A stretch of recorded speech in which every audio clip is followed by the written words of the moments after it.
Muy bien. A ver, vamos a iniciar. Me presento, soy la profesora Yulisa Alán. Conmigo vamos a llevar el área de comunicación, ya, por estas semanas. Muy bien, vamos a iniciar con el primer tema, pero recordando de que hay que participar, ¿sí? Participemos, si no conocemos algo, preguntemos, ¿sí? Si por ahí, por ejemplo, yo les hago una pregunta y ustedes no conocen, me lo mencionan, me lo manifiestan y me lo dicen, ¿no? Profesora, no conozco para yo poder explicarles. ¿Sí? ¿Les parece? Pero no se queden callados. ¿Ya? Ok. Es que ustedes saben. ¿Ya? Muy bien. Bueno, vamos a iniciar. ¿Ya? En esta oportunidad, la idea es llegar a un 80% de que ustedes puedan comprender, ¿sí? El tema y allá se maneje el valor de respeto referente al tema que vamos a hablar, y el propósito es que ustedes analicen las características de una de las más grandes epopeyas de Homero que vamos a ver el día de hoy, y con la finalidad de conocer la obra a profundidad, ¿no? Como parte de la literatura clásica. El día de hoy vamos a hablar lo que es referente al clasicismo griego, ¿ya? ¿Alguna vez han escuchado referente a este tema? ¿Les han hablado? ¿O conocen algo referente a ello? No, Miss. No. Ya, muy bien. A ver, cuando nosotros vamos a hablar referente a cualquier corriente, recordemos si de aquí en adelante lo que nosotros vamos a hablar es sobre la literatura universal. Y cuando nosotros vayamos a hablar de cualquier corriente literaria referente, siempre vamos a contextualizarnos en una etapa de historia. ¿Ya? Eso es lo fundamental de toda corriente literaria. Cuando nosotros hablamos de literatura, siempre vamos a hacer referencia a lo que es un poco de historia. Es similar a la historia, pero nos vamos a centrar netamente en lo que es la literatura, mejor dicho, la escritura, qué manifestaciones hay, ¿sí? Ahora, el clasicismo es una de las primeras corrientes literarias, ¿ya? Que se desarrolla en la literatura universal. ¿Ya? Cuando nosotros hablamos del clasicismo, vamos a hacer referencia a lo clásico, a lo común, ¿ya? Como acá nos dice, ¿no? El clasicismo es una vuelta hacia las formas clásicas, ¿ya? Pero cuando nosotros hablamos de las formas clásicas, vamos a hacer referencia a las formas griegas y romanas, que es lo más, se podría decir, lo más importante dentro del desarrollo de la literatura universal, ¿ya? Pero no solamente en la literatura. Cuando nosotros vamos a hablar de, cuando nosotros vamos a hablar de literatura, las características que vayamos a manifestar también van a ser referentes a todas las artes. ¿Qué son todas las artes? Por ejemplo, a la música, al teatro, al a la arquitectura, ¿sí? A todo aquello, hasta la pintura, sus manifestaciones y características que yo les vaya a dar, también se van a ver visualizados dentro de todas sus artes, ¿no? La pintura, la música, la arquitectura y también en la literatura, ¿no? Las características que se les manifiestan son aquellas que van a hacer que resalten o que haya que nosotros vayamos a diferenciarla de otra corriente literaria. ¿Sí? Ahora, dice acá que se expresó en todos los dominios, desde la arquitectura y la música hasta la pintura y la literatura. ¿Sí? Ahora, como les venía diciendo, ¿no? El clasicismo es un movimiento literario, pero es un primer movimiento literario dentro de la literatura universal. Cuando ustedes les hablen de literatura universal, vamos a iniciar con el clasicismo, ¿ya? El cual va a significar una perfección artística, ¿ya? Y va a comprender obras literarias que van a ser creadas con sujeción a los cánones de la belleza. ¿Ya? ¿Qué quiere decir ello? Con una importancia a la perfección, a buscar esa perfección de lo bello, ¿ya? Y del arte, ¿sí? Entonces, ¿cuál es el primer movimiento de la literatura universal, chicos?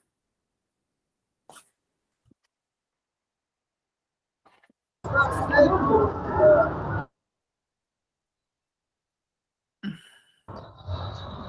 puede volver a decir la pregunta. ¿Cuál es el primer movimiento de la literatura universal?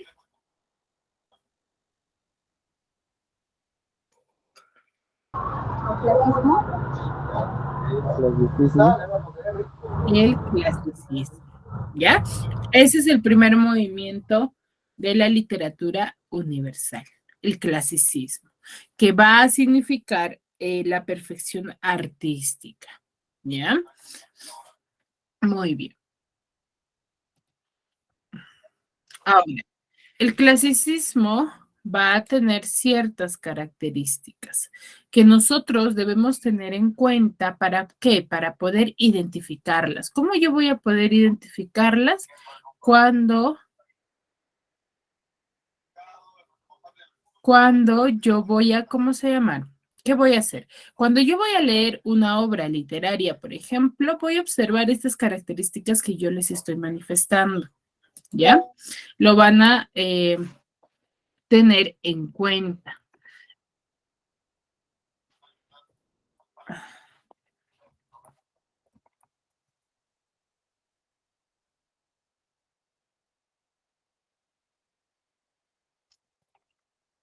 Ya, por ejemplo, los clásicos de la literatura universal o con quienes se iniciaron la literatura universal son originales. ¿Por qué? ¿Por, ¿Por qué decimos que son originales? Porque ellos son los que van a manifestar, se podría decir, historias propias de esa época, ¿ya? Van a ser eh, propios de ellos. ¿Por qué? Porque no va a haber ninguna manifestación antes de ellos. Ahora, y se van a manifestar, también van a ser netamente orales. Por eso también hay una cierta originalidad, porque ellos manifiestan dentro de sus historias las hazañas de los héroes que sucedían en esa época, ¿ya? Los hechos más importantes, las guerras que había, pero lo contaban netamente tal y como había sucedido en esa época, ¿ya?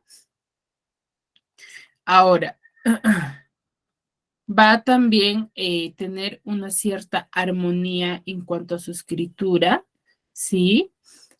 Va a haber una normatividad que ellos se van a regir, un didactismo en cuanto en el, en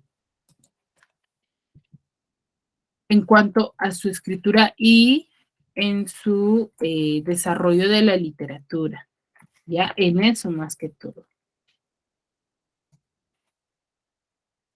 Ahora, va a haber una inspiración en su mitología. ¿Cuál era la mitología de ellos? Era el desarrollo de los dioses del Olimpo, ¿ya? Ellos tenían una adoración, así como nosotros, por ejemplo, tenemos una adoración por un dios que es Jesús, o quizás muchos de ustedes que pertenezcan, no sé, a otra religión, y también tienen un dios a quien alabar, ¿cierto? Entonces los clásicos van a tener una inspiración en dioses del Olimpo. Se les conocía así dioses del Olimpo, ya sean los griegos o los romanos. Eran los mismos dioses tanto para los griegos como para los romanos, pero lo manifestaban de otro nombre, ¿ya? Lo manifestaban con otro nombre. Ahora, va a haber un antropocentrismo. ¿Alguien conoce a qué nos referimos? ¿Qué es un antropocentrismo o a qué hacemos referencia?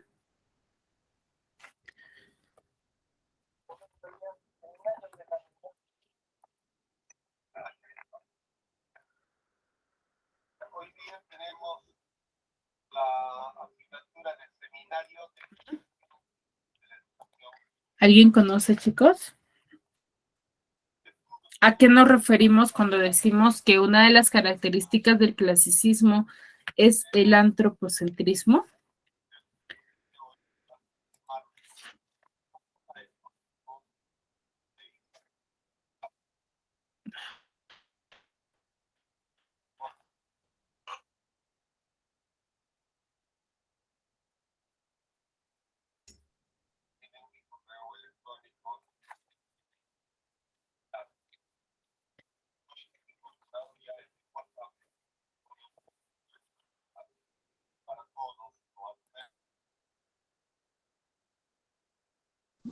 No, tanto mis no puedo dar.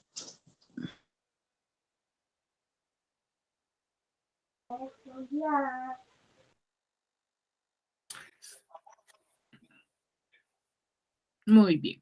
Cuando nosotros vamos a hablar del antropocentrismo dentro de la literatura clásica, es que ellos van a tener una concepción filosófica que va a hacer que considere al ser humano como el centro de todas las cosas. Para ellos va a ser la inspiración, mejor dicho, eh, el ser humano, ¿sí?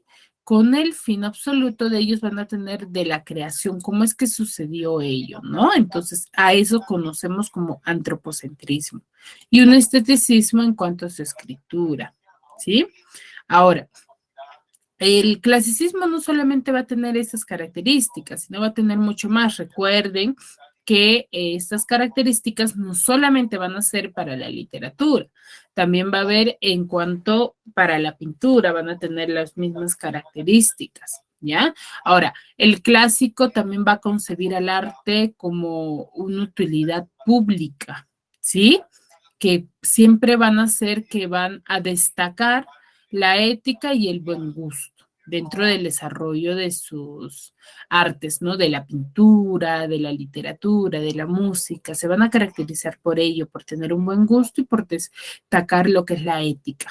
Va a pretender ser también universal y atemporal, ¿sí? Que va a estar fuera de lo común, se podría decir. Y va a exhibir también una cierta búsqueda constante de la perfección, pero esa perfección es la perfección humana, ¿ya? De esa perfección de la belleza del ser humano. Sobresale también lo que es la pureza y el equilibrio de las formas, ¿ya? Ahora, ¿en qué ellos, los clásicos se inspiran? Se inspiran en los ideales de la belleza de la antigüedad Grecia, ¿ya? Y de la civilización romana. Ambos se van a influenciar mucho, ¿ya? Y va a armonizar las formas con el equilibrio y la sobriedad.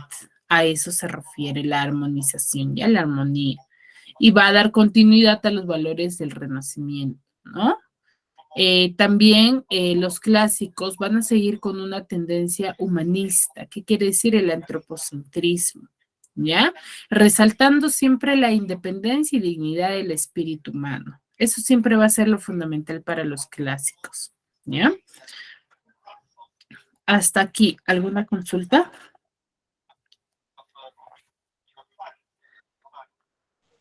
No me estoy bien. Muy bien. Ahora, como les decía, dentro del desarrollo de la literatura clásica, vamos a tener dos vertientes, ¿ya?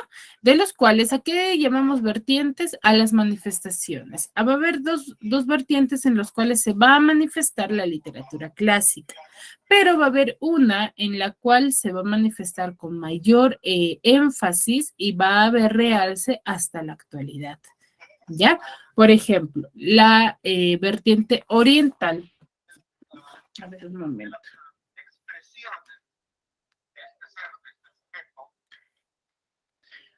La vertiente oriental va a hacer referencia a 4 lugares, a Mesopotamia, a India, a China y Hebreo.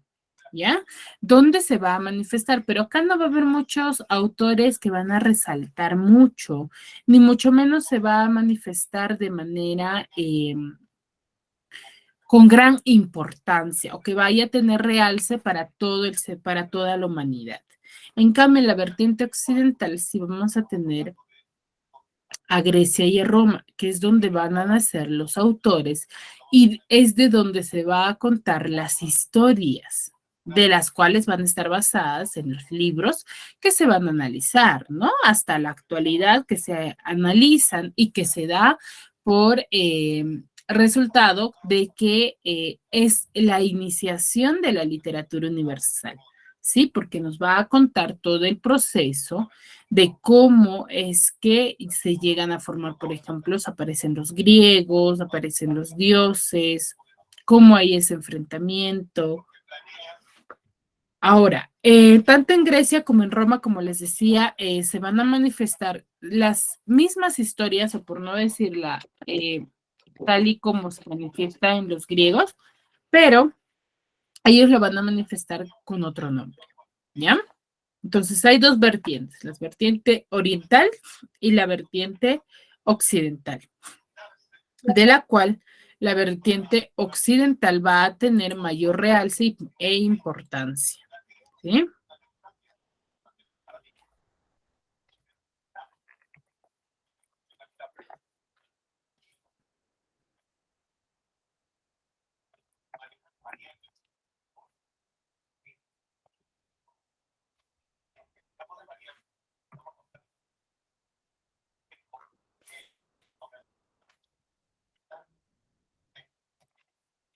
Muy bien. Ahora, dentro del clasicismo vamos a encontrar lo que es la literatura griega, en base a la vertiente que acabamos de ver, ¿no? La vertiente que nosotros vamos a analizar es la vertiente occidental, ¿sí? Oriental. Ahora, cuando nosotros vamos a la vertiente occidental, ¿sí? En el cual vamos a hablar un poco lo que es la literatura griega, que es lo más importante y lo que va a resaltar dentro del desarrollo del clasicismo. ¿Ya? La literatura griega va a pertenecer o va a formar parte del clasicismo. ¿Ya? Ahora, ¿cuándo surge la literatura griega? Se va a surgir a partir del siglo IX, ¿ya? En Occidente. En Grecia durante la Edad Antigua. Ahora, la literatura griega va a tener sus propias características dentro de sus escrituras, pero también, como les decía, esto va a manifestarse también en cuanto a sus otras artes. Ya van a tener cierta relación, ¿sí? La diferencia es que ellos van a agregar algunas que otras características para que se pueda diferenciar, ¿no? Por ejemplo, ahí se va a ver cómo es que es la pintura, cómo es que es las imágenes, qué tipo de imágenes plasman, ¿sí? Ahora, ¿qué características tiene la literatura griega? Una de ellas es que es racionalista, ¿ya? Se va a basar mucho en lo que es la razón.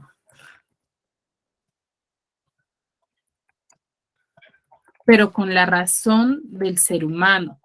Va a haber un fatalismo. Este fatalismo se va a ver representado en se podría decir, el final de la historia, ¿ya? ¿Cómo es que termina la historia? ¿Cómo es que va a haber ese, se podría decir, desgarro al final de la historia, que va a ser un final tan feo, se podría decir de manera coloquial, que se va a mostrar ese fatalismo, ¿no? Esa fatalidad al final, por ejemplo, con la historia del Odiseo de la Ilíada. Al final, por ejemplo, en el de la Odisea, Aquiles va a matar a todos los pretendientes de Penélope, pero los va a matar de una manera desgarradora. Sí, va a ser un ataque sangriento, se podría decir. A eso llaman los griegos como el fatalismo, ¿no?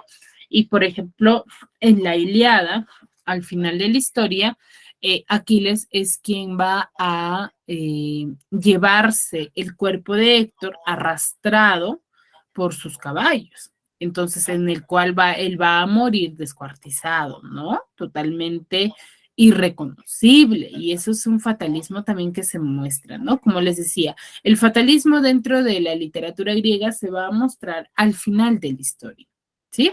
Va a haber un antropocentrismo y antropomorfismo. Hace un momento yo les decía del antropocentrismo. ¿A qué hacía referencia? ¿Les manifestaba?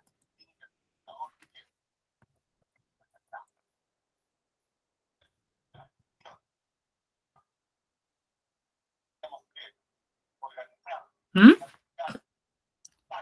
Chicos, hace un momento les manifestaba y les decía a qué se refería con antropocentrismo, que era parte de la literatura clásica. Es la inspiración del ser humano. La inspiración en el ser humano, ¿cierto? Pero acá hay dos, antropocentrismo y antropomorfismo. El antropocentrismo es la inspiración de la perfección del ser humano, ¿cierto? El antropomorfismo, el antropomorfismo va a ser cuando nosotros, o mejor dicho, los clásicos de esa época, van a atribuir una cualidad o una forma humana a lo que no es humano, mejor dicho, a las divinidades, a los animales, le van a atribuir una forma o una cualidad del ser humano, para aquellos que hagan, para mejor dicho, que sean sus dioses, ¿ya? Va a haber también una búsqueda de la belleza y el artista va a ser adicto a lo intelectual. ¿Ya?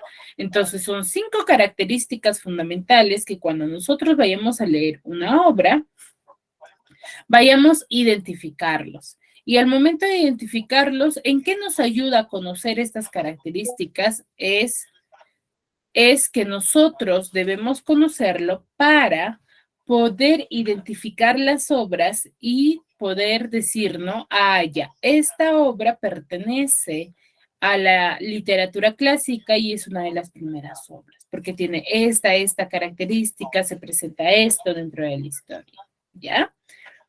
Muy bien, ¿hasta aquí alguna duda?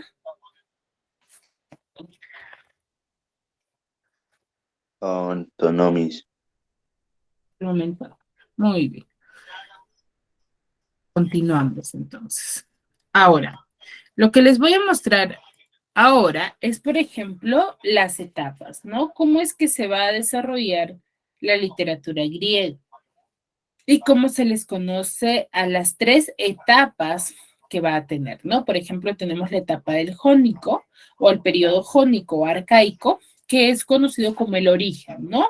Cómo es que se inicia la literatura. De ahí va a haber una etapa o un periodo ático o clásico, que es ya la etapa de mayor apogeo, donde se va a conocer a los escritores, se van a dar a conocer, va a haber importancia y se va a hablar de ellos, ¿ya? Y en la etapa del alejandrino, el periodo del alejandrino helenístico, es la etapa del decaimiento, donde ya van a dejar de estar hablando de la literatura griega, ¿no?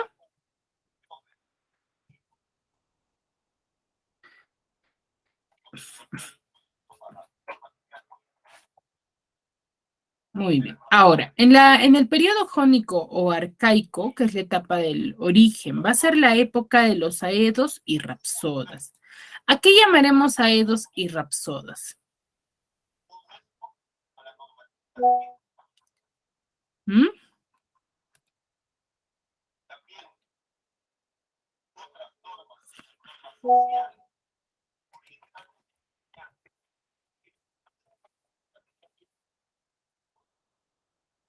¿Dos?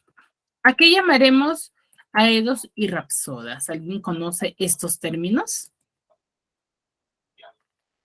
¿Cómo dice Misa? A los aedos y rapsodas.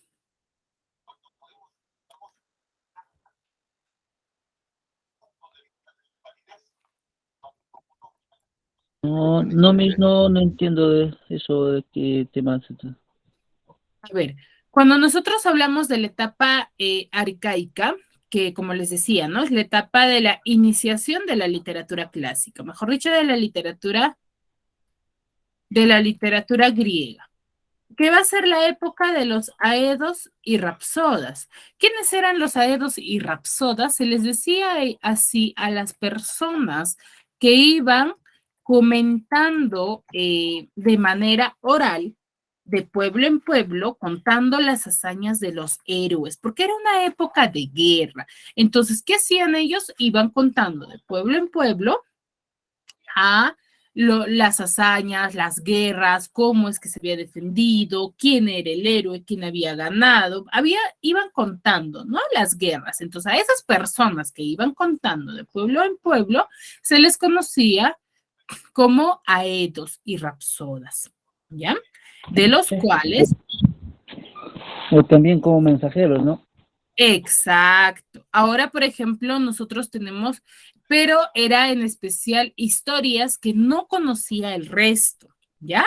Por eso se les decía aedos y rapsodas, como por ejemplo en la actualidad, ¿no? Nosotros quizás tengamos a un abuelito, una abuelita dentro de la familia que nos cuente las historias que nosotros no conozcamos, pero no hay un aval o un libro donde esté manifestado quizás una historia. Entonces, esa persona es, mi abuelita, por ejemplo, sería considerado en esta época como un aedo o un rapsoda, ¿cierto? Porque no hay una escritura que avale que quien lo dijo. Por eso es que va a predominar el anonimato dentro de las escrituras de parte de la literatura griega, porque no se sabía quién lo había manifestado. Por ejemplo, a mí, que me cuente la historia de mi abuelita, yo le cuento quizás a mis hijos a sus hijos, y sus hijos a sus hijos, y así, pero esos hijos ya no van a conocer. Quien me contó a mí fue mi abuelita. Y quién fue que quizás supuestamente, pero no, yo no conozco quién contó esa historia a mi abuelita. Entonces, no se sabía con exactitud quién era el autor de la historia que se había manifestado.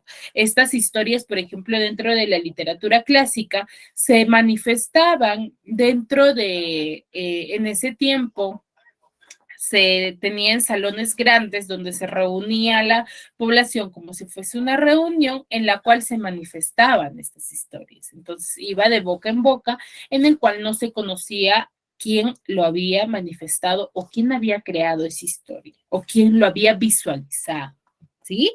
Por eso había mucho dentro de las escrituras anonimato, anónimos, que no se sabía quién había escrito la historia. ¿Ya? Acá vamos a tener, por eso nos dice, ¿no? La literatura era eminentemente oral, ¿ya? Oral, era manifestado de manera oral.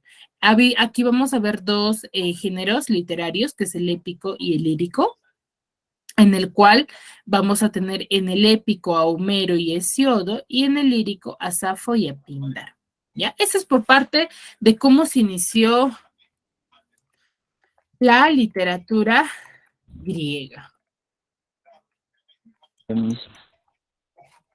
¿Sí? Ahora, en la época clásica, mejor dicho, en el periodo ático o clásico, que es el periodo de apogeo, nos dice aquí que va a coincidir con el siglo de Pericles. ¿Y qué será el siglo de Pericles?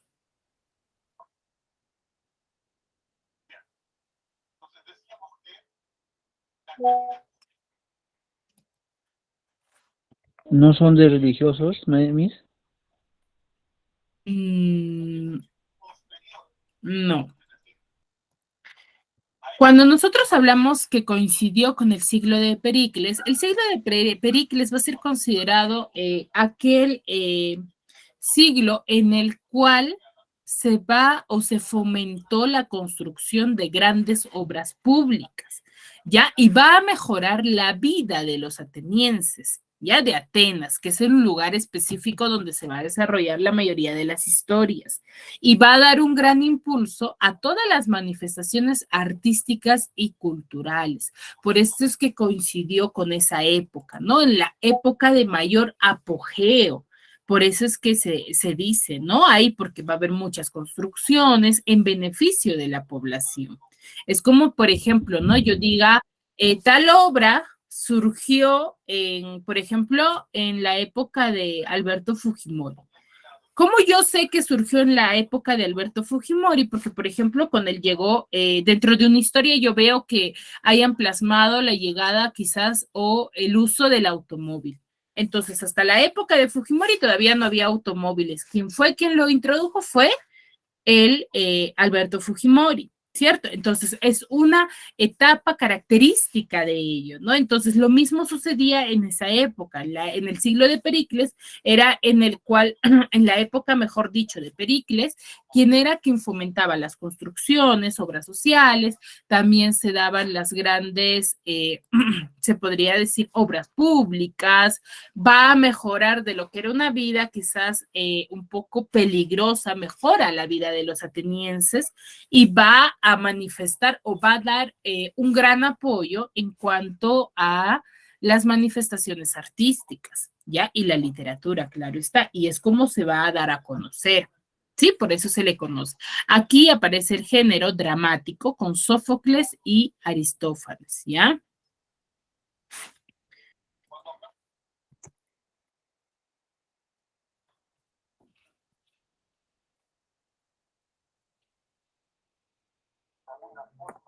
Sí, chicos, ahora, en la época de la decadencia ya es una época del alejandrino, del helenístico, donde ya poco a poco se va a ir dejando de hablar lo que es ya un poco de los dioses griegos, sí, acá va a haber solamente pocas manifestaciones, que va a ser de Menadro y Teócrito. Ya es época de decadencia, ya no se va a hablar demasiado de ello, ¿sí?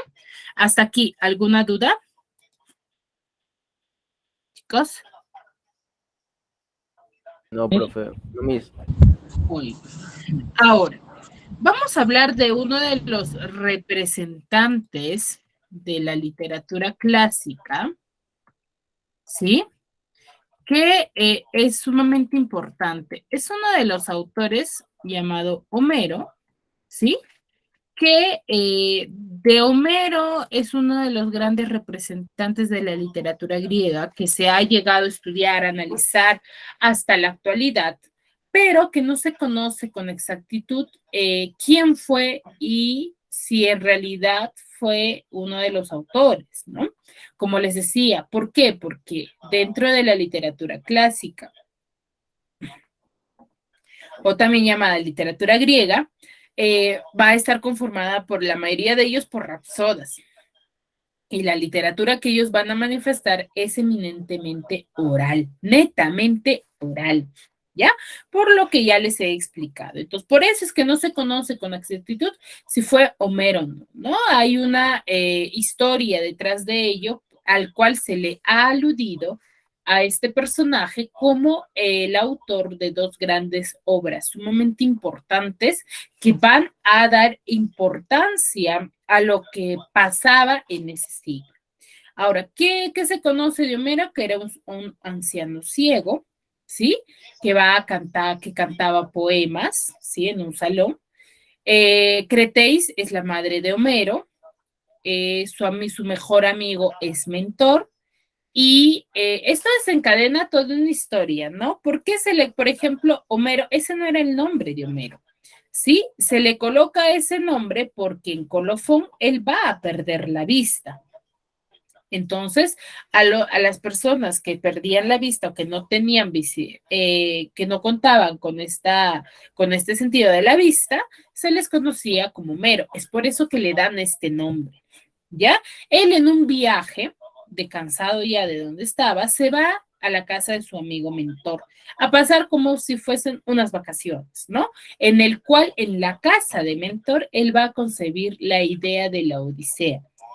Mejor dicho, va a crear la idea de la Odisea, la obra La Odisea, ¿ya? Y en base que pierde la vista en Colofón, encima le colocan el nombre de Homero, ¿ya? Entonces, cuando les pregunté qué significará Homero, Homero significa hombre o anciano ciego, ¿ya? Era una persona, mejor dicho, era un rapsoda que iba y que cantaba poemas, ¿sí? Él es autor de dos grandes obras, de muchas grandes obras, pero de dos de gran importancia, que es la Ilíada y la Odisea. También tenemos los himnos homéricos y la Fósila. Pero el día de hoy vamos a hablar de dos de sus grandes obras que hasta la actualidad se llega a estudiar hasta en las universidades. ¿Por qué? Porque tiene una gran importancia dentro de la historia, ¿ya? Y tiene muchas características para poder identificarlas, ¿ya? Ahora, la Odisea. la Odisea va a tener antecedentes y ciertas características, ¿ya? Una de ellas es que Ulises va a ser quien va a plantear la estrategia del caballo de Troya. De seguro ustedes ya han escuchado esta historia, ¿cierto? Del caballo de Troya. O lo han relacionado. Yo no mismo he escuchado ningún. ¿Nunca han escuchado del caballo de Troya, del caballo real? Sí, Yo no.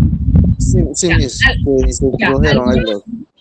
exacto. Algunos han escuchado, ¿cierto? ¿Quién es el que crea esta estrategia? Lo plantea Ulises. ¿Por qué? Porque para que se introduzca y ataque a los troyanos, ¿cierto? Ellos dan como una, se podría decir, mentira, del cual piensan los troyanos que solamente era un caballo de madera, ¿cierto? O que lo habían decomisado. Pero lo que ellos no sabían, que dentro de este caballo estaban todos los griegos, ¿cierto? Todos la comitiva, se podría decir, de Ulises, que en un descuido, cuando ellos ya están festejando, sale Ulises con toda su comitiva a enfrentar, y que eran muchos más, pues porque ya habían muerto la gran cantidad, ¿ya? Dice, gracias a esto la guerra va a terminar, los griegos van a ganar, que son de Ulises, y todos van a desear regresar a sus casas, en el cual de esta historia se va a desencadenar lo que es la Ilíada. ¿Qué características tiene esta obra? Tiene 24 cantos y se va a dividir en 3 partes. Va a utilizar la tecta y media res. Las obras originales de esta época, ahorita no lo tengo a la mano, pero no son escritos tampoco de manera como, ahorita sí lo podemos encontrar, ¿no? Vamos y buscamos obras y lo podemos encontrar ya en cómo es escrito en la actualidad en español, pero la primera obra original de la Odisea y la Ilíada son en términos griegos, que también no se va a manifestar de manera así lineal. Hay partes de las que muchos de nosotros no vamos a poder comprender si no llevamos una lectura atenta, ¿sí? Entonces, ahora, tiene 3 partes, les decía, ¿no? Se divide en 3 partes. La telemaquía, las aventuras de Ulises y las muertes de sus pretendientes. La Odisea se va a desarrollar en la telemaquía, va a ser referente al hijo de Ulises, que es Telémaco, quien se va a enterar, o mejor dicho, va a estar harto de los abusos de los pretendientes de su madre, que es Penélope, y va a ir en busca de su padre. Sí, por ejemplo, acá que nos dice, Telémaco viaja a Pilos a ver a Néstor y saber de su padre. Lo mismo hace con Menelao en Esparta. Entonces, él va a ir a buscar a todos aquellos amigos de Ulises que habían estado con él, ¿no? Para que le digan dónde se encontraba o si le había pasado algo. Ahora, en la ninfa inmortal Calipso lo va a retener a Ulises, o lo va a tener retenido durante 7 años. Para Ulises, él pensó que solamente habían sido días, pero ya había estado retenido en ese se podría decir, porque era como un cerro, que el cual en la casa de la ninfa Calipso, pero había estado retenido ahí por 7 años. Cuando él se va a dar cuenta de esto, va a intentar salir de ahí. Y Zeus, que es un dios griego que ayuda a Ulises, o también llamado Odiseo, va a decidir liberar a Odiseo al ver la humillación que hacen con Telémaco los pretendientes. ¿Qué humillación era? Se burlaban de él, porque le manifestaban que no tenía la misma valentía que su padre. Entonces, él, hartado de estos porque eran demasiado abusivos. ¿Abusivos en qué sentido? No es que lo pegaban o le hacían otra cosa, lo humillaban, sí, de manera psicológica, pero abusaban demasiado, se creían dueños de la casa de Ulises. Entonces, cansado, él va a ir en busca, ¿no? De su padre. Luego están las aventuras de Ulises. ¿Qué son las aventuras de Ulises? Es todas ellas las aventuras que va a tener Ulises para poder llegar a su casa Penélope. Primero va a haber la llegada al país de los cicones, quienes fueron aliados de los troyanos, en donde Ulises va a sostener algunas batallas, va a enfrentarse, ¿no? Para que lo dejen pasar. Luego va a ser la huida del país de los cíclopes. ¿Quiénes eran los cíclopes? Eran hombres gigantes con un solo ojo, ¿ya? En el cual se encuentran con un cíclope que era llamado Polífemo, el cual Ulises tenía que engañarlo. Entonces, ¿qué hizo Ulises? Él se vistió a todos sus, con los que estaba, los vistió de ovejas, ¿ya? Y para que él no sintiera, porque ellos pasteaban ovejas, los cíclopes pasteaban ovejas, entonces él se viste de ovejas con la lana de la oveja, se viste para que no los pueda percibir y pasar. Muchos de ellos murieron ahí porque Polifemo se dio cuenta, pero la gran mayoría pudo pasar. Entonces, al momento que se da cuenta que no eran ovejas, sino seres humanos, hay un enfrentamiento entre Ulises y Polífemo, en el cual al encontrar una estaca así como un lanzón grande, lo va a introducir en el ojo y lo va a dejar ciego a Polífemo, ¿ya? Luego de ello se va a encontrar con Circe, quien se va a convertir en cerdos a sus compañeros, ¿ya? Pero los compañeros desobedientes, pues, ¿no? Y el encuentro con Escila y Caribdis, que son seres monstruosos de quien escapa Odiseo, o también llamado Ulises. Entonces, es todo una aventura, ¿no? Por ejemplo, Poseidón. ¿Por qué se desencadena toda esta historia? Porque Poseidón, que es un dios griego, les da un costal con un viento, en el cual les dice que por nada del mundo abran ese costal, ¿sí? Porque es el cual les va a guiar a su destino.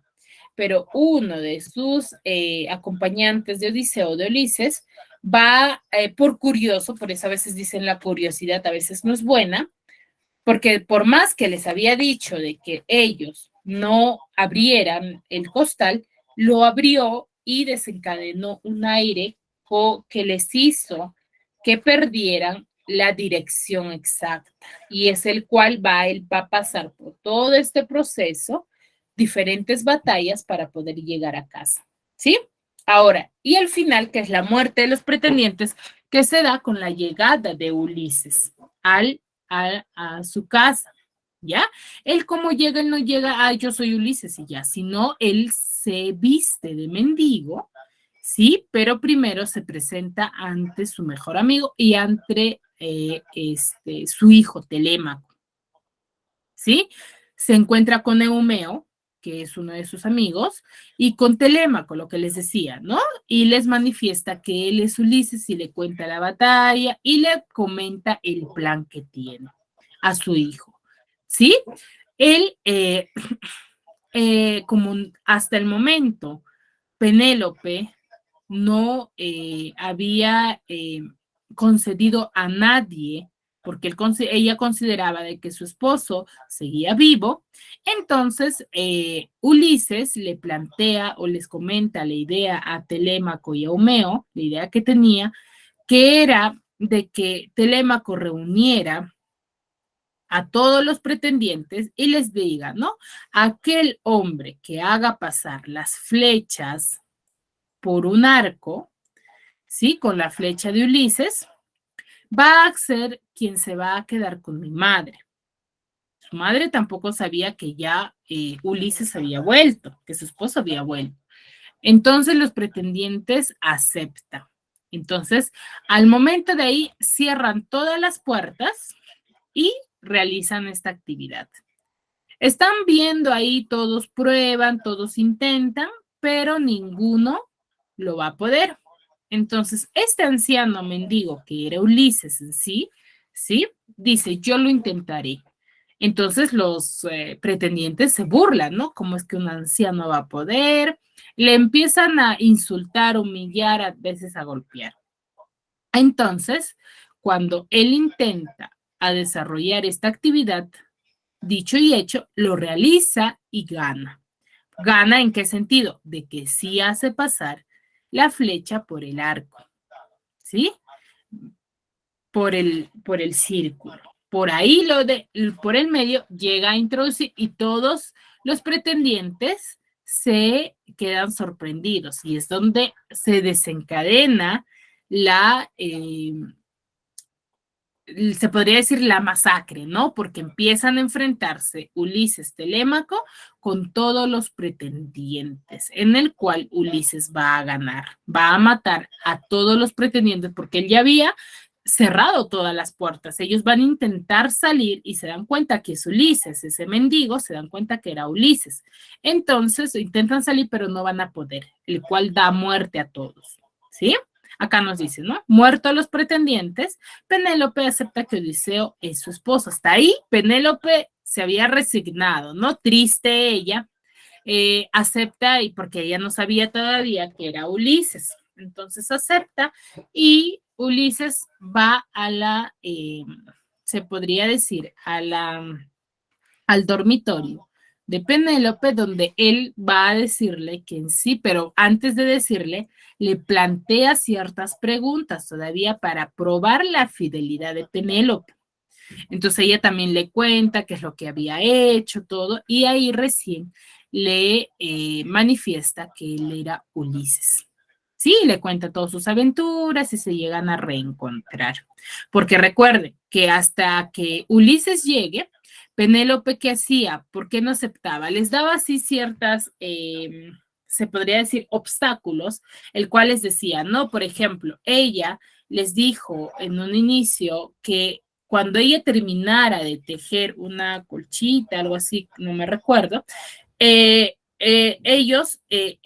iba a aceptar o iba a elegir a uno de ellos para que sea su esposo.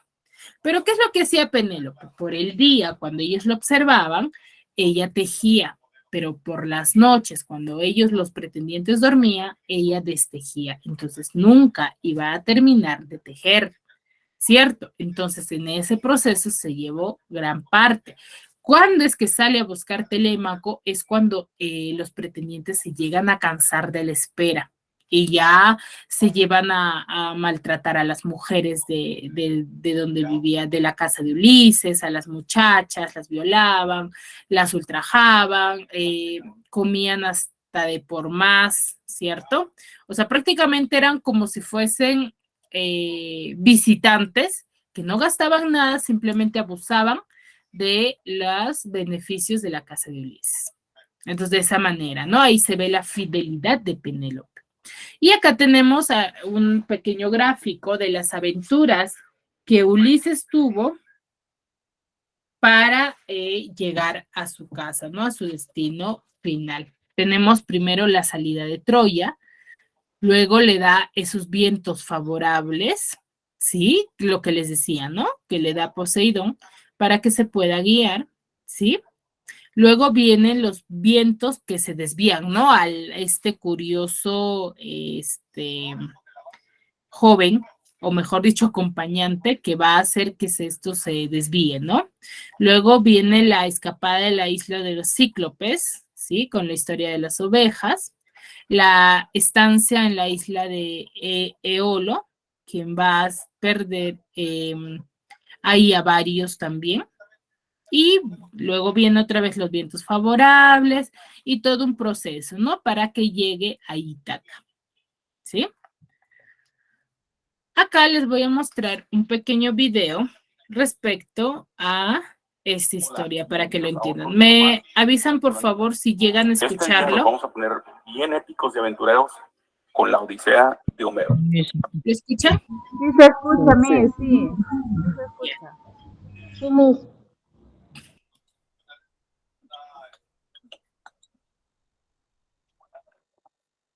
Hola y bienvenidos a otro video más de literatura animada.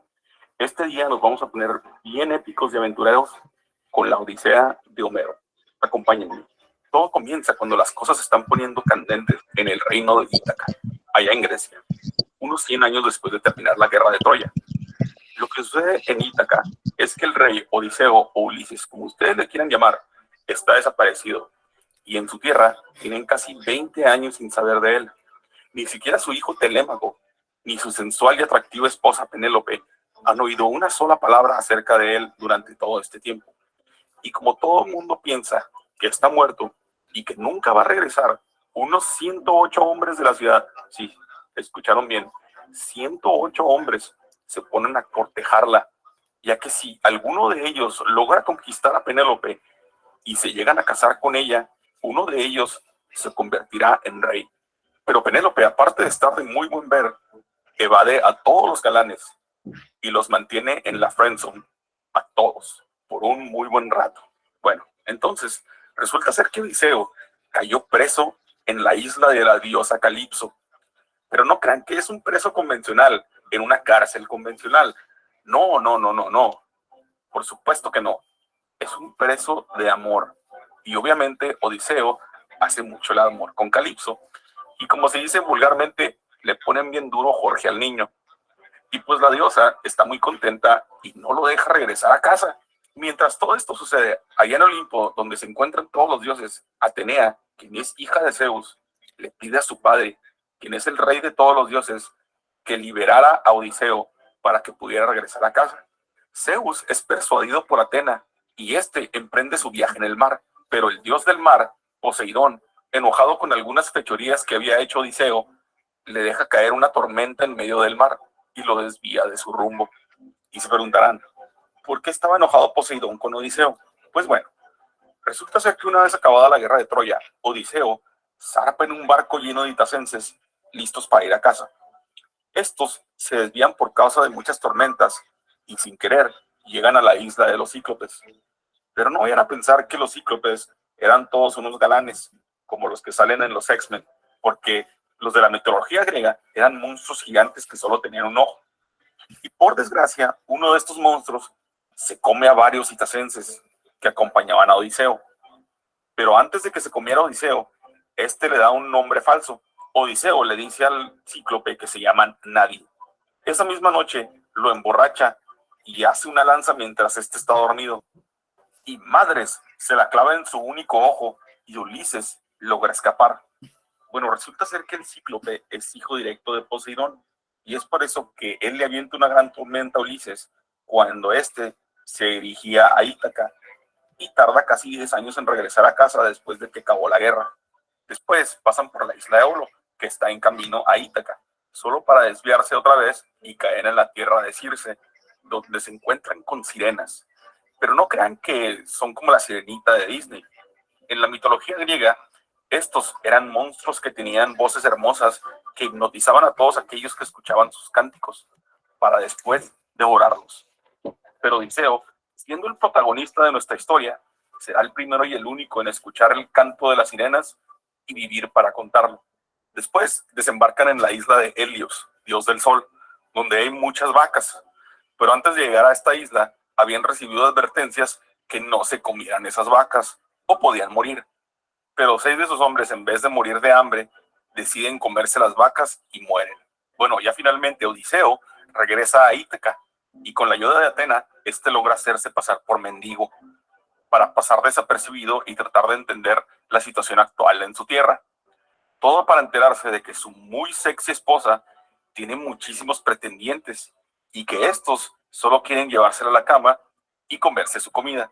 Durante ese episodio, Penélope, cansada de esperar, decide que le va a dar la oportunidad a uno de todos sus pretendientes, pero únicamente si pueden pasar una prueba muy difícil, que consiste en utilizar el arco de Odiseo para lanzar una flecha a través de las cabezales de 12 hachas. Después de que Odiseo gana la competencia como todo un campeón, este revela su verdadera identidad a todos los presentes. Y madres, que Odiseo se vuelve loco y como poseído por el demonio y con sed de venganza por todo lo que había visto, acribilla a todos los pretendientes de Penélope, su esposa. Y como había matado a todos los jóvenes de Ítaca, los padres de los jóvenes le reclaman, pues ¿qué te pasa? ¿Por qué mataste a nuestros hijos? Y en eso entra Atena para solucionar el caos y les dice que ella ya está cansada de tanto drama y tanta violencia y ya es hora de vivir en paz, por lo cual todos se acuerdan y terminan todos viviendo en paz.